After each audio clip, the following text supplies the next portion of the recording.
Good morning, everybody. I'm Brian Whitmore, non-resident senior fellow here at the Eurasia Center. I want to welcome everybody to the launch of Justin Sherman's excellent paper, Confronting Russia's Cyber Power. This event is a joint production of the Atlantic Council's Eurasia Center and the Cyber Statecraft Initiative. Before I turn it over to Justin, I just kind of wanted to kick it off with a quote from Vladislav Surkov, a longtime Kremlin aide who has a habit of saying the quiet part out loud. This is from a February 2019 article in Nezavismaya Gazeta, which I think sets up our event very, very nicely. He says, and I quote, "When the internet was being praised everywhere as a space of unlimited freedom, where everyone is supposed to be allowed to do everything and where everyone is supposedly equal, it was from Russia that a sobering question was posed to a foolish world. Who are we on the World Wide Web? Spiders or flies?"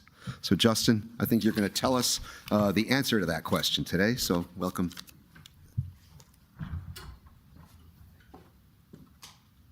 All right, I think we'll get our slides loaded up here. Excellent, there we go.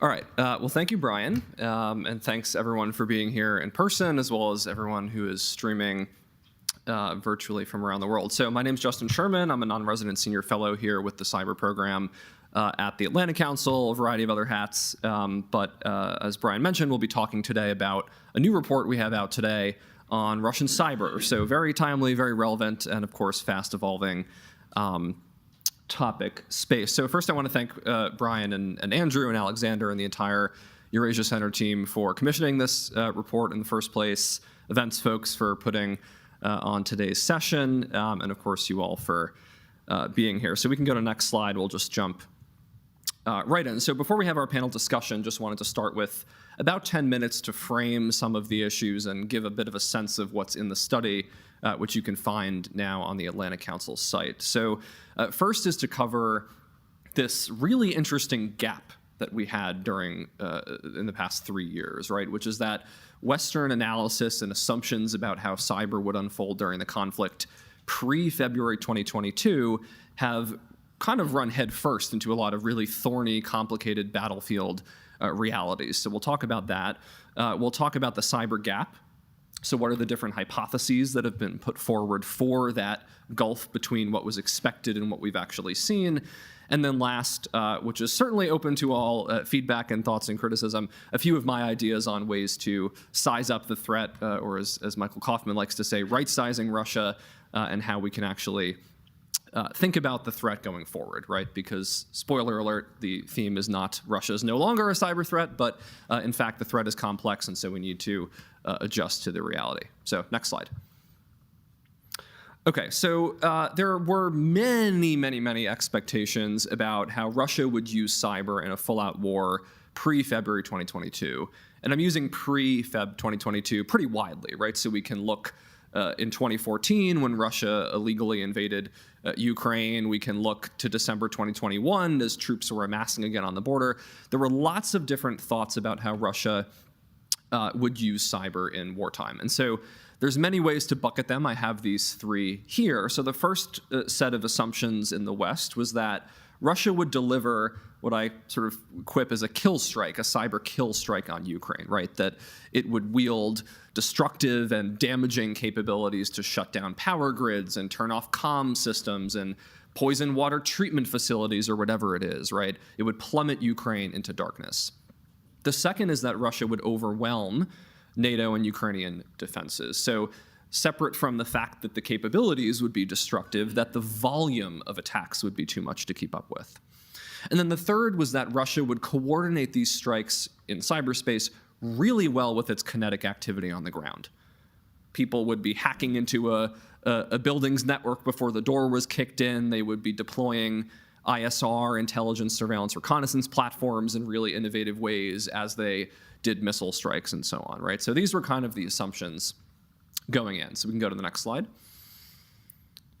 In reality, of course, things looked very different. So there, as we'll get into in our discussion, were certainly plenty of disruptive and destructive attacks that Russia launched in the lead up and in the early days and since on Ukraine. I would actually argue many of these echoed past conflicts, such as the 2008 Russo-Georgian War, when Russia deployed plenty of DDoS, distributed denial of service attacks, to flood servers with bogus traffic, knock them offline. So there were certainly disruptive attacks. I know Laura mentioned the Viasat incident earlier today online. Well, I'm sure we'll get into that too. But overall, there was no kill strike, right? Ukrainian energy systems were not immediately knocked offline. The comms remained pretty resilient, and so on. The second is that I would argue, and many others have argued, right, that Ukrainian and NATO defenses held up pretty well despite a volume of operations from Russia. And the third piece is about coordination, which is that there were anecdotal cases, right, where right before Russia took the nuclear plant, they were in the networks sort of looking for what was going on. But overall, there were lots of issues with coordinating the battlefield actions with cyber operations that exposed some underlying efficacy problems on the Russian side. So all to say, again, the takeaway is not nothing to see here, let's let Putin build our AI stack, but the takeaway is, well, we need to clearly reassess our assumptions, right? And when we do that, we need to size up the threat. Next slide.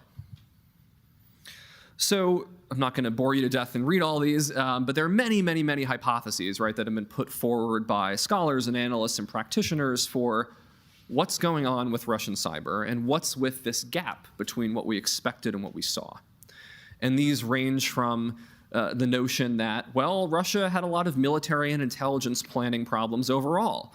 You had bad expectations about Ukraine. You had politicized assumptions being passed up the chain to the Kremlin, right? Cyber's part of that. Cyber's not going to be any less affected. Folks also said interagency competition, right, is another big point. You have the Federal Security Service, the FSB, the Military Intelligence Agency, the GRU. Some say Mark Galeotti and others the GU, technically, but we'll still say the GRU. And the Foreign Intelligence Service, the SVR, right? Turf wars, competition, budget fights, and so on. So that's also part of cyber. It's not all cleanly executed, all the way to thoughts about bias, right? If you study cyber all day, perhaps when you look at a conflict, you're projecting your own, and I'm not exempt from this either, but you're projecting perhaps your own expectations about the importance of cyber versus if you're trying to wage horrific violence on a country, it's probably more about bullets and missiles and bombs and so on than it is about exploits. I also like the misapplication concept from Gavin Wild, which is Russia has very advanced intelligence tradecraft, right? But again, if you're applying that in service of a flawed military strategy, there might be some misalignment there. Next slide. Okay, so all to say, so we have these gaps, we have many hypotheses for why we had some analytic mismatches. So what does the future threat look like? What's the current state of, as I like to call it, the Russian cyber web? And so you have many of these government actors playing a role. I just mentioned three of them, the FSB, the GRU, and the SVR. You also have the Defense Ministry and others in the government in Russia doing cyber offense. We can also talk, if folks want, about defense and talent recruitment and other things. But there are also front companies that are set up. We have lots of interesting examples. One of my favorite stories, perhaps we can get into, about one in Prague. Very nerdy to have a favorite cyber front company story, but here we are. So front companies, cyber criminals are another one, right? You have criminals that are hacking a variety of targets, bringing in a lot of money. They pose a huge threat to the United States and U.S. businesses and hospitals and so on. You have patriotic hackers, which, depending on your view, are young, talented individuals who are nationalistic. They get fired up when they hear Kremlin propaganda. Or, as some have argued, perhaps are fronts for intelligence actors to do things on the side while the attention is on these 20-year-olds trying to knock off Ukrainian websites offline. You have company developers who, many of which have nothing to do with the government, are doing their thing. They want to make money. Some of them want to secure systems, but they can be tapped and coerced and forced to do things. Many stories there. And the last one is PMCs, I'll mention, private military companies.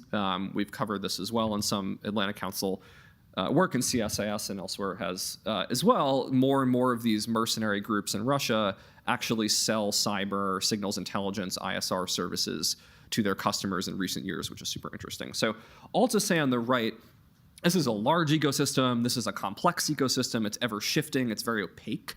And so you have everything from cyber criminals that are creating new business models and being entrepreneurial and pitching things up to the state. I would recommend the book Ransom War by Max Smeets. It talks about this with the ransomware gangs, all the way to the social contract that the Kremlin has with hackers in terms of how it shapes their activity and makes sure they're in line with strategic objectives. So next slide. So I'll close out here with the 5 recommendations in the report, and again, welcome any and all thoughts, especially from my fellow panelists on these. So the first is that I think we need to distinguish between capabilities and execution when we're analyzing, any country, but including Russia's cyber power, right? Because you can imagine, for instance, Russia and any other country has very disruptive and degrading capabilities in its arsenal, so to speak, but it might misuse them. It might not coordinate the operation well. It might not time the attack well with something on the battlefield. You might have a higher up that says, use it against X system when it really should be used against Y system, right? So effects and capabilities are not the same thing. At the same time, the fact that Russia's had interagency competition, has had turf wars, has had real efficacy issues also matters for the threat. So separating those two things out. The second is to widen the circle of analysis. So I mentioned the big bad 3, the FSB, the SVR, the GRU. There are lots of other cyber actors in Russia that are a threat. Again, the ransomware gangs being a big one to the US economy. And so making sure that when we do any kind of analysis, private sector, government, right, we're accounting for that web. The third piece I think is very timely right now, which is that even if the US government can or cannot, separate out, okay, we're going to have a positive trade relationship with Russia over here. We're going to have, important, tense nuclear security talks over here. We're going to have a nice cyber rapprochement over here. Whether or not the U.S. can do that, Russia is really not capable, I argue, and I think many others would argue, of doing the same, right? There are many reasons, perhaps chief among them the fact that this is very entangled with regime security and therefore is top of the Kremlin priority list. And the last two, and then I'll hand it back to Brian here, are just some of the basics, but worth mentioning, right? Information sharing, critical.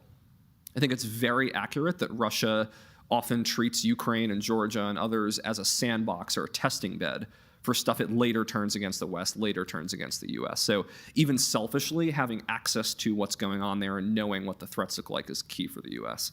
The second is defense, right? Russia's got all kinds of advanced fun stuff going on, yet too many times it's, oh yeah, Bob and IT didn't update the phishing training, or someone, thought this was a text from their boss and clicked on the link and now they're in the network, right? So upping those defenses is really critical. Same with offense.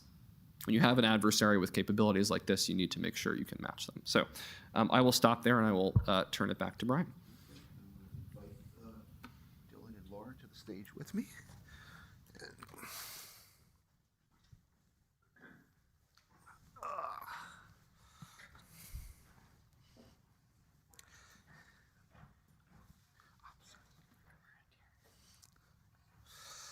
And just because I'm forgetful, I'm going to say this right from the get-go. We're testing out some fancy new tech here. You can ask those out in the audience, in the virtual audience, can ask audio or video or text questions. Just go to askac.org,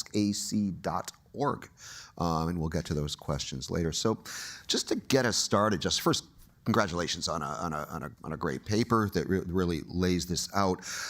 I want to ask kind of a broad question to get us started. You lay out all these different actors, right? The GRU with its move fast and break stuff ethos, the SVR with its very kind of genteel and staid kind of traditional intelligence gathering. You got these patriotic hackers. You have criminal groups, you have private military corporations, and there's also a lot of overlap around these things. They don't kind of fit into neat boxes. They overlap with each other a lot.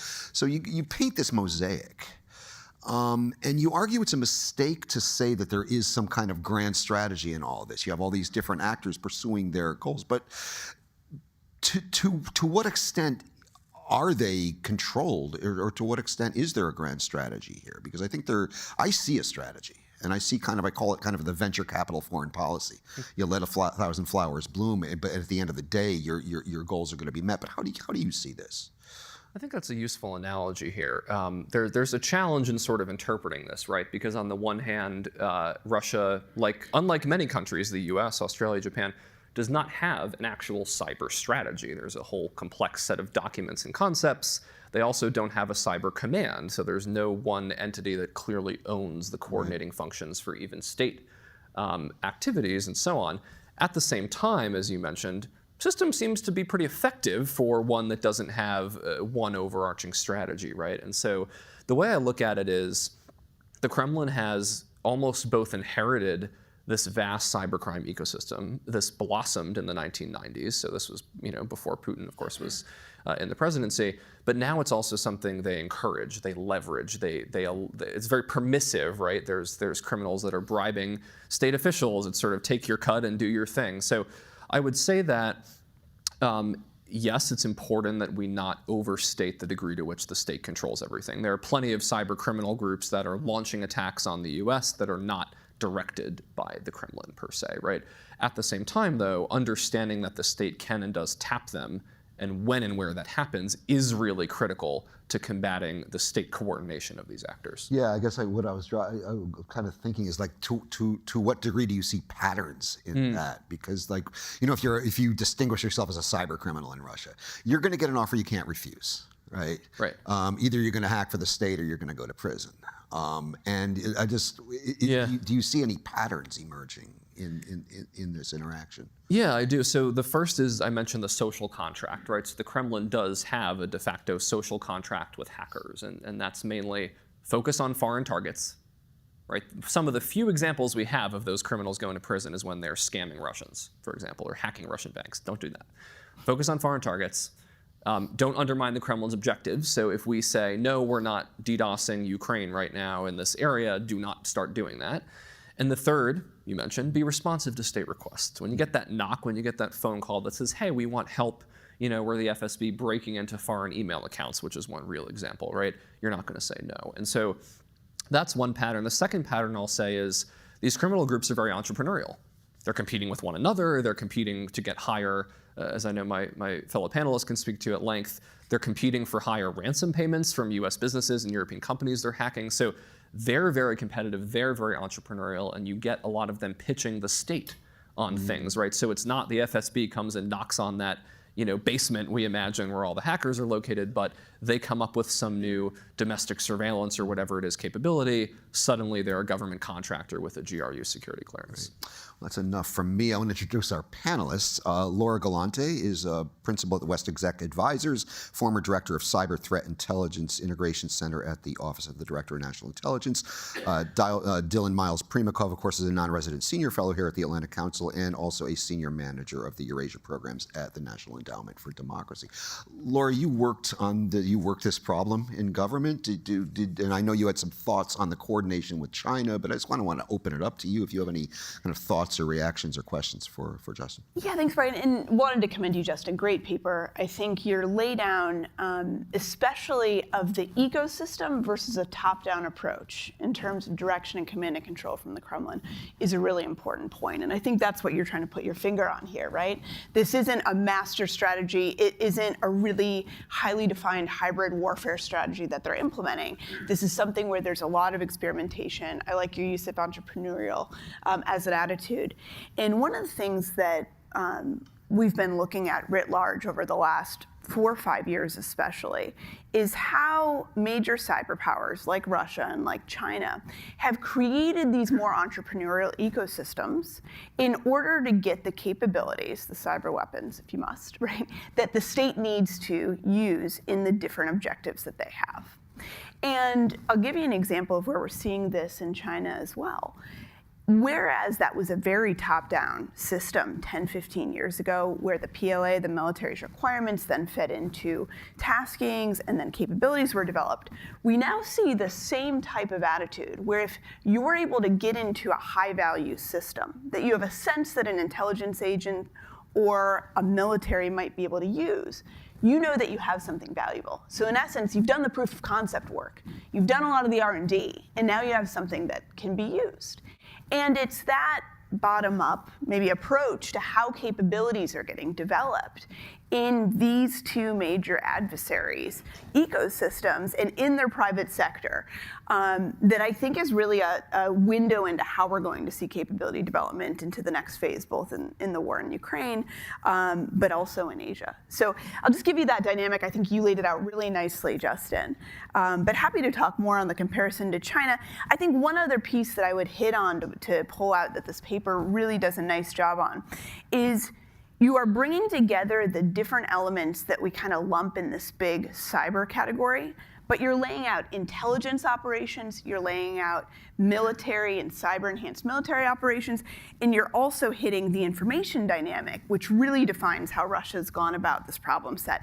And Russia doesn't pull these concepts apart, right?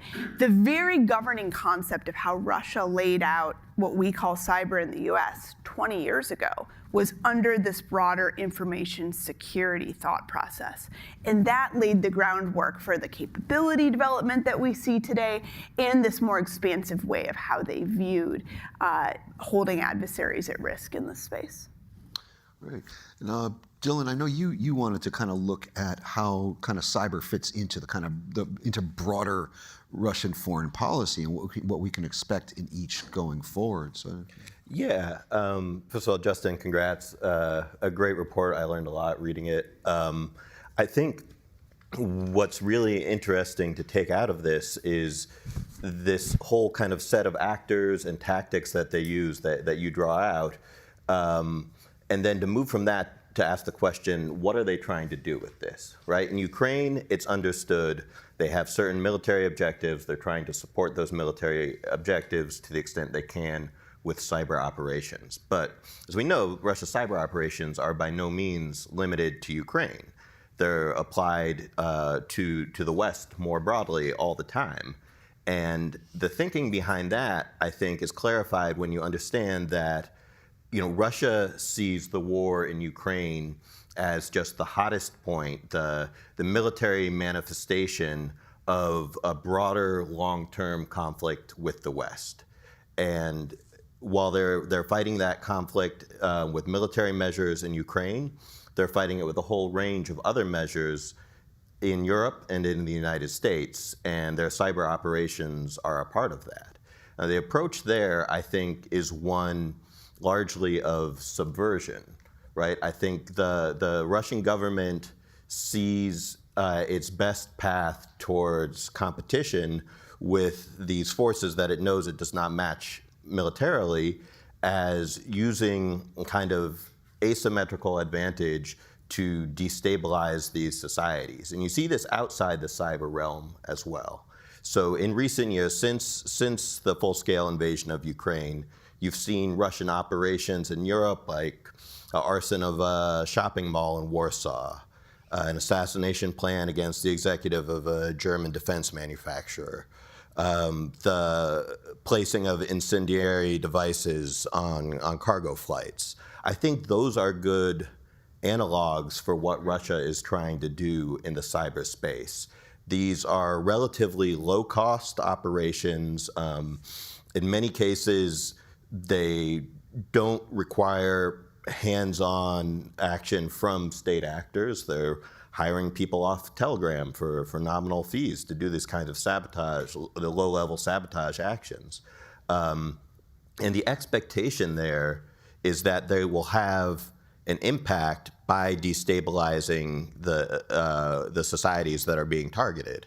And I think the important conclusion to draw from that, both in the physical realm and in the cyber realm, is the importance, and you get at this in the report, of kind of right-sizing the threat, of not overreacting. Because when you treat this threat as bigger than it actually is, you're adding this psychological component, which is part of the actual goal of the Russian government in commissioning or carrying out these acts.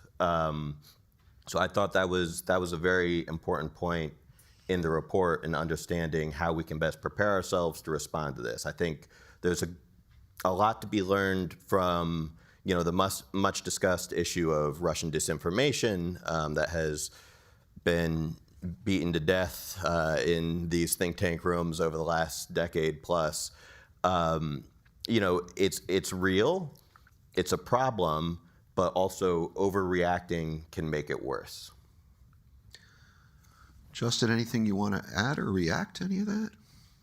Two things, and perhaps we can come back to China. I know as we were chatting about earlier, there's interesting things now too with Russia becoming more perhaps militarily entangled, or certainly tech dependent on China, and that has all kinds of implications too. I think on Dylan's point, I would underscore that, right, about the way that now let's go in sort of the Russian perspective, right, the way that Russia looks at efficacy, and I think this is something else interesting that you're pointing out, where we perhaps will look at a Russian operation, a cyber operation, right, and look more at, okay, did it degrade the system? Did they access data? Were they able to get something they could hack and leak? So on, right? And a lot of, as you're saying, the Russian perspective on operational success or around the strategy does relate to those informational components, and I think in a lot of cases overestimating their own ability to influence foreign publics, and this is where you sort of see the downsides of this web of many examples, but front companies that have pitched snake oily sort of AI manipulation and control things that the GRU spent a bunch of money on in a contract, right? Because they sort of fed into that view that, oh, we have the ability to do that control and informational manipulation abroad. So I'll just say, understanding, as you're getting at, what their intended effects are is also important, because I think that tells us where are they looking next, what are they looking to do, and how can we disrupt potentially some of those incentives? I respond to that. Yeah, I think the point about overestimation is really important. I think a good way to understand that is the concept of mirror imaging, that the Russian government looks at its own society, its own political system, and sees something very brittle. You can see that in its response to the threats it perceives to this system and the way it reacts to those threats. So the fact that someone like the opposition leader, Alexei Navalny, realistically, what kind of threat is Navalny to the Russian system, right? I mean, he's not allowed to participate in elections. He's been repressed. His movement has been put into the underground in so many ways, and yet the Russian government still feels the need to try to assassinate him with chemical weapons, then jail him and kill him in prison. If you remember what was happening when the assassination attempt happened in 2020, Navalny's team was promoting a voting app that would basically help people vote for, consolidate their votes for a candidate who wasn't part of the United Russia Party in municipal level elections. And this was like a 5-alarm fire for the Russian government, right? Like they went to huge lengths to suppress this app, to suppress this plan, because they are so nervous about the resilience of their own system. And they have that mirror imaging approach when they plan these kinds of operations in places abroad. This is a big explanation, I think, for the failure of their initial invasion of Ukraine. There was an expectation that, Ukrainian society was this brittle shell that would crumble when pushed. And, they didn't understand the kind of deep resilience of Ukrainian society that has allowed it to resist so effectively. And they see the same things in Western societies, so that they think, these kind of silly social media campaigns or other disinformation efforts, or burning down a shopping mall in Warsaw will create some sort of major threat to the system in these countries. So yeah, I think that explains a lot of their approach to the cyber activities as well, where they're just kind of overestimating their efficacy by projecting this perception of brittleness onto their adversaries. Maybe for just a minute to play out the other side, and I think you do this well in your paper, Justin, too. We're not saying this isn't a highly capable actor, right? Like not being able to meet some of the broader information goals that you're getting at, right? Fully agree. But what we are talking about here is now going on 2+ decades of experimentation from a capability standpoint, especially over the last 3-4 years, where various actors have been able to really have at it in Ukraine, figure out how to hack different systems, figure out how to go after mobile devices. That's a really important edge piece to all of this as well, right? If you're able to get into mobile devices, you're able to look at a lot of different pieces of information and give you a real intelligence advantage, and that's been widely reported. So take some of the data points that what the Russian cyber operators have been able to do, no matter what their flavor and relationship to the state, has given them true experience in using this tactical and strategic type of exploit in exploiting the vulnerabilities that are there. So this isn't something where we can just look away and say, hey, they haven't been able to use cyber to get at these huge political means. This is something where they have honed a lot of capability in distinct areas. One of the pieces that I think is also really kind of key to focus on here is this isn't just about Ukraine, and it's not just about some of the larger events that have happened in Europe that have been spillover effects from Ukraine. This is also about the ecosystem that allows ransomware actors who have caused some of the largest damages in US critical infrastructure, education, and healthcare over the last 4 or 5 years. That environment that the Kremlin allows to continue, this isn't a blind eye, they know what's going on here. That is hitting US taxpayers, it's hitting hospitals that have been, rural hospitals that have been closed over this. This is huge. Change Healthcare, if you don't know it off the top of your head, was the biggest ransomware attack that has happened ever.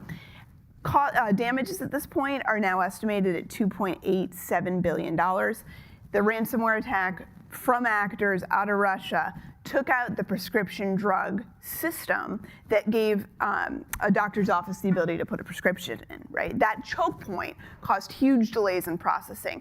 This stuff gets reported as ransomware attacks, but what we're really looking at here, and what you lay out nicely, is that doesn't just come out of the ether. This isn't just happening on the internet. The people behind this are living under sanctions in Russia and doing this, for the most part.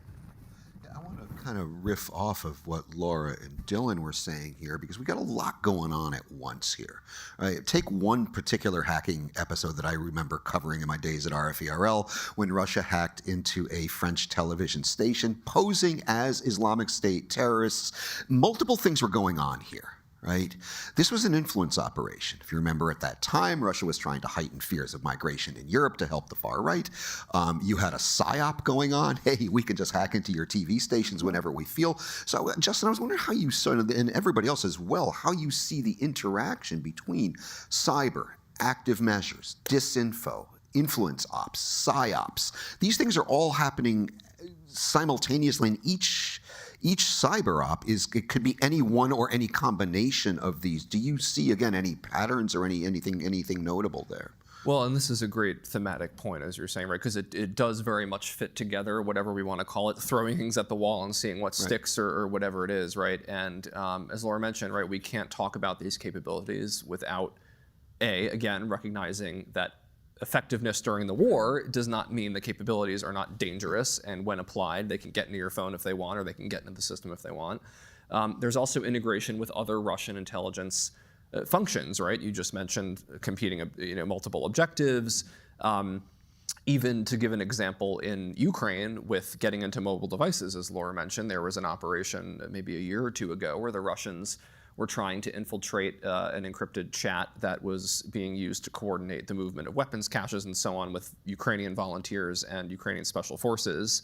And they abducted and tortured multiple of the Ukrainians in this chat in order to get into, force them to let them into the chat and then observe what was going on. So you have there, okay, we're fusing the human sort of coercive action with the cyber. The second piece, I think, is that Russia, and again, Laura, I think, was getting in part at this with the ransomware. Russia's very brazen relative to some other nation states in terms of willingness to conduct disruptive and destructive attacks against the United States and or to allow criminal actors to carry them out. China, for example, right? We've heard lots of reporting about China pre-positioning malware in US infrastructure. So putting things in that at a later date, such as if movement is made on Taiwan, things can be flipped on, and then on the US side, they're turned off, right?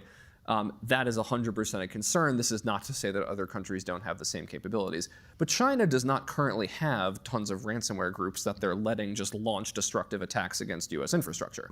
Right? So there's a certain degree of risk tolerance, I think, that the Kremlin has vis-a-vis its own. Yeah. And perhaps others disagree, and I'd love to hear, but I think a higher degree of risk tolerance for those actions that then spills out, especially into Europe, but also now is hurting, as was said, the US economy, US taxpayers, and US critical infrastructure. Anything to add before I'm watching the clock here? We got a bit before we can go to audience questions. Anything, Dylan or Laura, you want to add on to this? I don't.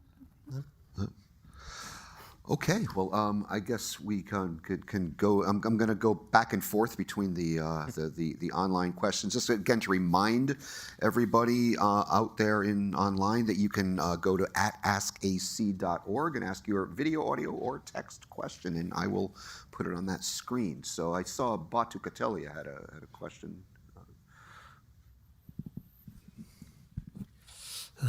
Hi, thank you for a very interesting discussion. My name is Batu Kutelia. I'm from Georgia, but I live here.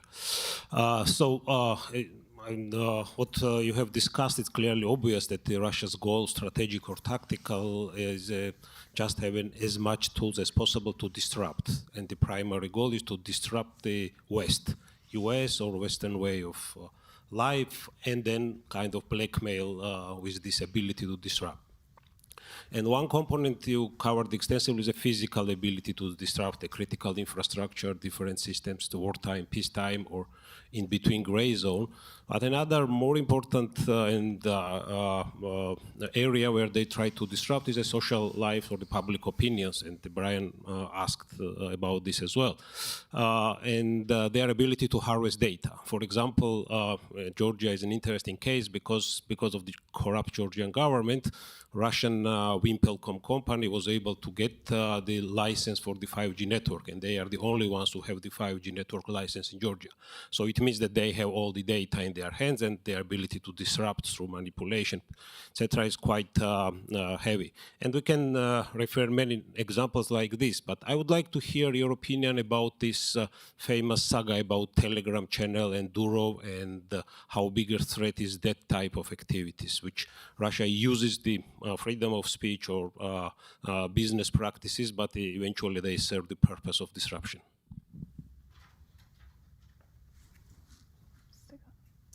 Sure, and anyone else can chime in. Yeah, I think as you mentioned, right, the Telegram's an instructive case, right? You have Durov, as you said, the Russian entrepreneur who founded both Telegram and VK, the Russian Facebook, right? And if folks have not used it, it's called that because of its function and also the fact that it looks exactly like Facebook. So I guess like Silicon Valley, right? They all copy each other and same there. But it's an instructive case, as you said, because initially this was a company started out of entrepreneurship and started out of wanting to deliver social media and so on to Russians. Over time, you had the Kremlin push him out of the country, take over VK. It became much more closely tied with the state.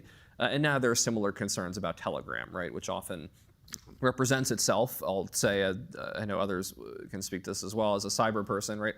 Not encrypted in the way that Telegram represents itself for a variety of reasons, and there's all kinds of security issues and so on.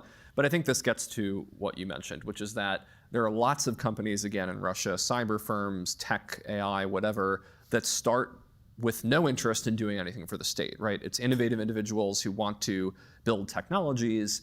And in plenty of those cases, the Kremlin, over time, has increased its control of those firms. It's coerced those companies.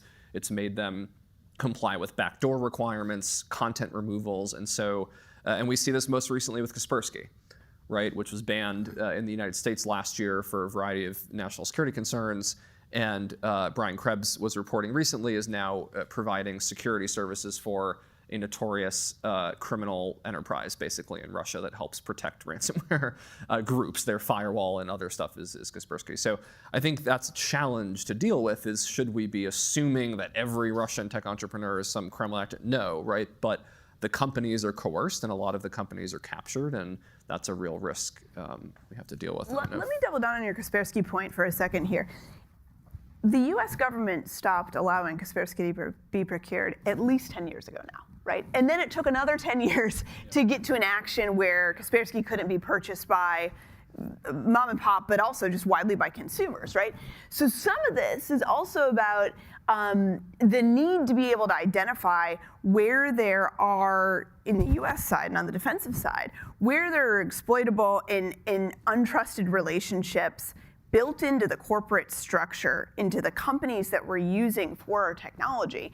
And we need to get to a speed to iterate that those are known to consumers and either off our market or not widely used. And that's one of the pieces, especially with China, not to keep going back here. There's a lot more examples on Chinese security devices and routers, but this is somewhere where on the other side of the fence in Russia and in China, they are not allowing the types of security products from the US that they feel would create vulnerabilities. But we are, in a lot of cases, either slow to the jump on this or just getting really the wake-up call that we've got to be careful about the types of security products that we use. Yeah, really important point. I want to actually, did you want to jump in? Yeah, just to add quickly, I think it's important to remember that in a political environment like Russia, every independent actor faces coercion, right? So in Telegram, you see probably one of the more troubling cases where it has taken down political content at the request of the Russian government, where Durov has represented himself as not having gone back to Russia since he went into exile, and then it's subsequently been revealed that he's made multiple trips. Oops. Yeah, but this applies to Western companies as well. So I was mentioning the Navalny team's smart voting effort earlier. That incident ended with Apple and Google removing that app from their app stores, as well as Telegram taking down the bot that was doing this. Now, in that case, it was, it took the Russian government, literally going to their offices in Moscow and threatening to arrest staff. But there's some level of this coercion applied to every actor in Russia. The tech realm is no exception, and I would point right now, Apple continues to have what I think is a pretty shameful record in terms of complying with Russian government censorship demands. It has taken, over 100 VPN apps out of its app store at the Russian government's demand. It's taken down RFERL. It started even removing songs by anti-war Russian musicians from the iTunes store. So it's not just the Russian tech companies that face these kinds of demands. I'm going to take us, before going back to the audience, I'm going to show off the new tech and go to a question from Malcolm War. This is supposed to appear on the screen. There we go. That's a question. Apparently, Russia relies significantly less on subsea cables than either the United States or China due to its position as a continental power with internet connectivity to Europe and China. This makes Russia less vulnerable to disruptions in subsea. So I guess the question is about subsea cable, the relevance of subsea cables. Justin, do you want to address that, or just ask those asking questions online, make them briefer, please? We love the detail, but it won't even fit on the screen. Just quickly, right? So yes, I think as you said, every country has different levels of dependence on subsea cables, which carry 99% of global internet traffic between continents. Sorry, Starlink. Right, every country has different levels of dependence on that versus the cables on land and so on. So that's a consideration in any country. I would double click on what you're saying here, which is that Russia also has been flexing its capabilities to cut and disrupt cables. It has ships, you mentioned one of them here, that are part of the shadow fleet, so to speak, or are nominally intelligence ships but have a nice little function where we just, that little cable under the ocean. So I think, understanding how do we do more resilience with these incidents. Even if they're accidents, you have to repair quickly. Harder to do when there's bullets and bombs flying and other weird situations. Second thing is, I'm not going to sit here and say we should be cutting all these Russian cables. I don't think that's a good idea for a variety of reasons. But I do think, as you're pointing out, figuring out Russia's dependence on this kind of infrastructure gets back to this question of, I think Laura's getting at, of who's dependent on whom, in what way, and how can that be leveraged or not. Why don't we group some questions here? I want to ask those to stand and identify yourself. I know this gentleman here in the purple turtleneck had a question. Could you please stand and identify yourself, please? That may be difficult. Oh, I'm sorry. I was asked to ask you to do that. I'm Harlan Ullman, a senior advisor at the Atlantic Council and a professional provocateur. Thank you for an interesting session. I would make an observation and a question.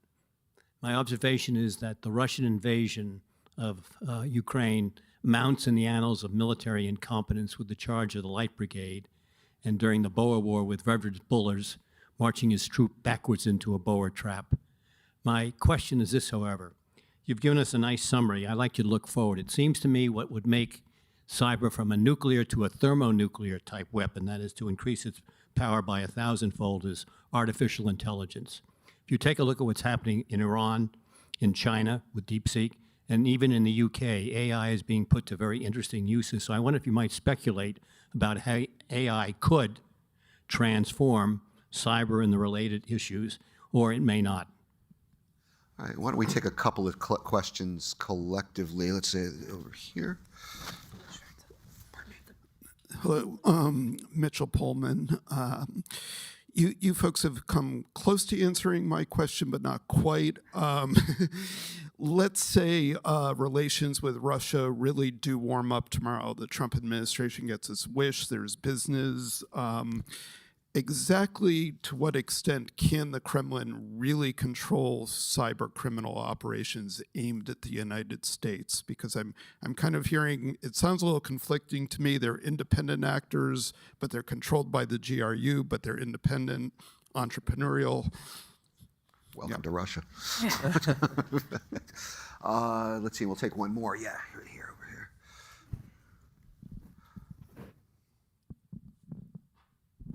Hi, Carl Stoltz with DEF9, formerly with the State Department. A little political, if I may, but just curious on your takes. It seems from what you've described that we're all a bunch of blind men discovering one part of a massive Russian elephant, whether it's attacks on rural medical systems or cutting cables or everything else. Russia is clearly engaged in against the West as well as Ukraine in a variety of deniable but very centrally Kremlin-controlled forms of warfare, trying to damage all of our societies. And yet, despite things like your excellent report, we don't have enough, I think, public attention to this. I was speculating if Pearl Harbor had happened and the media decided not to cover it because attacks on shipping happen all the time, how would have America reacted to that? I think we're all seeing these across many platforms, but we're not sort of coordinating amongst the corporate, the government, and then the social sectors on how disruptive all of these attacks are and how they are centrally controlled on the other side. And I'm just asking how, in this new administration with a new approach, elimination of things like the Global Engagement Center where I used to work, even if we did focus on disinformation a little too much on that topic, where do we go in the next few years if we've decided to let Russia be Russia while they're continuing to behave this way they have in the past? Do you want to take the AI one, Laura, or? Sure. I think the very short answer, at the end you said here, can AI have a... To date, we haven't seen a widespread use of AI by an adversary cyber actor in a way that has scaled an attack or given some of the hallmarks of what would be a real change in the inflection point of using this capability for operations. But it's early days. And I think when you look at the track record that Russia has on this, that a variety of actors in Russia have on it, is they're willing to experiment and play with the tools that are out there. And AI is out there in so many different forms to play with. And as it gets exponentially better, which we keep seeing, right, the ability to do this cheaply and the ability to use this in that combination of information and technical operations in a way that really gets past people's either psychological barrier or network barrier is something that we're going to be keenly focused on as Russian actors figure out how to use this. So I think we had a couple more. So these great question. Yeah. I think as you're getting at, right, so it is that the Kremlin, the way I would phrase this, because as you're saying, maybe there are some conflicting signals I'm coming across, at least personally, is the Kremlin is permissive towards the cybercrime environment, right? 70, 80%, whatever it was in the past couple of years, of all ransom payments globally, at least, go to Russia, right? Like the Kremlin, this is great. Everyone's pockets are lined. So it's very permissive of the environment, but within the environment is not moving every little piece all the time and telling every single person all the time what to do. But to your question, could they crack down? Absolutely. As Dylan said, I think like any other way the Kremlin cracks down, which is to send a signal. So people could be, criminals could be vanished or paraded on TV, or, we can come up with scenarios, but a signal could be sent that, you know what, no, do whatever the hell you want against London, have fun in Australia, do not go against US energy infrastructure, right, let's say. Like I at least think there could be a signal that the Kremlin would send on that. Would they and will they and how? Those are all complexities. Right. I was going to say, yeah, that they could.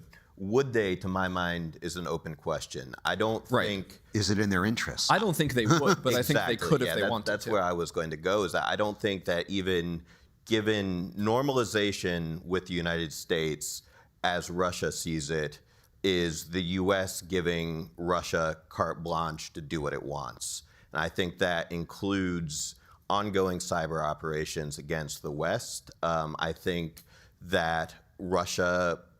Given the mindset we've seen over this Russia regime, they could well see normalization coming from the U.S. as a green light to intensify their operations under the assumption that they're now going to be able to do so without any fear of consequences. Just one more point on the nature of the system. When we're talking about ransomware actors or cyber criminals, we're talking about a loose infrastructure. A lot of times they'll call themselves affiliates. And there's sort of franchise models to use the same tools. There are people who focus on doing the negotiations with the company who's going to pay. But the commonality in this ecosystem is people can communicate, and when word gets out on something, it gets out really quickly. We're not talking about billions of people here. We're talking about a core center model where the folks who are really lining their pockets on this have an ability to say, don't do this, don't go after domestic targets in Russia, and really craft that. So we're not talking about an insurmountable messaging problem if you're sitting at the Kremlin and you actually wanted to do something about this. The political will question, though, is a completely different one. I am going to now go to a question from our online audience on Johto, and this is with audio. So let's see how that works. There we go.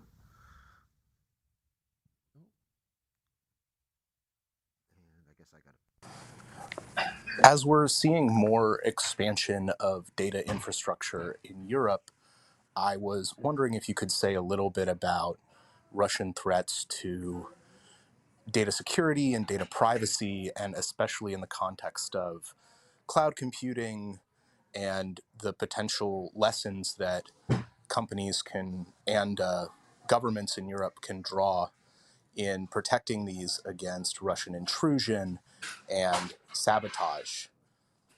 That's a question from Justin Strin via Johto. And I also want to make sure we answered your third question. I think we did, right? The answer seems to be no, that there's not really, Russia's not going to relent. And as I said, since this is all tied to regime security, Laura mentioned the information security concept. As we all know, that's the top priority, and therefore, they're not going to step off the gas. With respect to data centers, and the others can jump in, I think it touches on the several issues we've mentioned, right? You have a permissive environment that allows ransomware and other actors to target these kinds of companies. They can have the double or triple extortion model, as it's called, right? So they'll break in, encrypt everything, and say, pay us to get the systems back online. And then maybe once you do that, they'll say, oh, and by the way, we stole all your data. And so unless you want that all over the dark web, pay again. And then sometimes there's a third, which is, oh, and we'll DDoS you or something, right? So, there's a threat to sort of the integrity and resilience of the systems themselves. And there's also the data piece. The third thing is the supply chain problem, right? Which is, as was mentioned, you have a variety of components and things from different countries. Again, I'll mention China, all throughout these data centers, this cloud infrastructure. There are places where it's hard to disentangle, and those are all, again, not necessarily all of those are lit at all times, but some of them probably are or might be, right? And they can be tapped in a coercive environment to serve intelligence objectives. So, but I'll let others add if they'd like. Did you want to go? Let me just, on this data center issue, I think you're hitting the right piece on supply chain, but just to bubble this up for a second, and this is why I love that the Eurasia Center here is doing this as a Europe question and not just a regional question, not just a cyber one. Data centers, energy infrastructure, these are the digital roads and the physical infrastructure that makes the digital roads across the globe work. And the build out that we're going to see in that infrastructure area over the next 25 years, we can't even fathom how huge that is. That build out in infrastructure has an increasingly digital edge to it, whether it's controlling the water tank that feeds the pumps, that is the cooling system for the data center, or other dependencies in that physical and digital ecosystem. What we can't afford to do is allow the security posture for that huge infrastructure build out to be weakened in a way where adversaries can get in and cause mass disruptive effect. And to date, knock on wood somewhere, we have not had a wide-scale, digitally enabled disruptive effect that went down for days, across different countries, et cetera. We haven't had that because in many cases our infrastructure has been fairly analog, or at least hasn't had that digital edge that would allow a persistent adversary like the Russian cyber actors to get in and do more. So we've got to really couple the infrastructure build out with security thinking at a high enough level to be able to not be here having the same conversation, but with attacks that look much scarier and devastating than what we're already seeing today. We literally have 2 minutes to go. I could take a very brief question, but it has to be super brief, and I can always count on Jeff Mankoff to have a smart, quick question. Oh, thanks for the report and for the presentation. You mentioned in your last remark vulnerabilities associated with Chinese routers and other equipment, and I was actually wondering if you could maybe go up to the 30,000-foot level on that dimension and talk about, are there areas of Sino-Russian coordination on some of this problem? Does Russia's dependence on some of these Chinese capabilities create additional opportunities for disruption that it wouldn't have otherwise? And or what is China learning? How is Russia providing lessons that China can then take advantage of? Yeah, so I think it's Russian dependence on Chinese technology right now has skyrocketed in many areas. I think it's very dependent on the type of technology area. So the place where Russia's domestic tech push, we mentioned expelling Western software, they're like, get rid of Windows, that's an American threat, right? The place that's going best is software. So they have a domestic operating system that's actually been fairly well deployed. There's new efforts to build out an app stack and RooTube and YouTube replacements and so on. There's issues there, but there's a lot of indigenous software they're building. Conversely, hardware is a disaster. And to your point with China, like Russia continues to have even worse, chip and other manufacturing capabilities in the last few years than they had before. One of the few Russian firms that was doing it to begin with was working with TSMC, which yanked a lot of the underlying. So they have become way more dependent on Chinese chips. The top 2 phones in market share in Russia used to be Apple and Samsung. Now it's both Chinese companies. So there are plenty of hardware areas where, to say nothing of Huawei and the telecom 5G buildouts in Russia. So while the Russians won't talk about the concerns, there are, of course, the quiet rumbles about Chinese espionage, what are our risks? And I think over the long term, the Russians are going to see a lot of problems from espionage, supply chain dependence, economic dependence on China. Perfect timing, 4, 3, 2, 1. And that basically wraps it up. Look, if everybody didn't get enough from this panel discussion, Justin will be joining me on the Power Vertical podcast this week to continue this discussion. So there's more.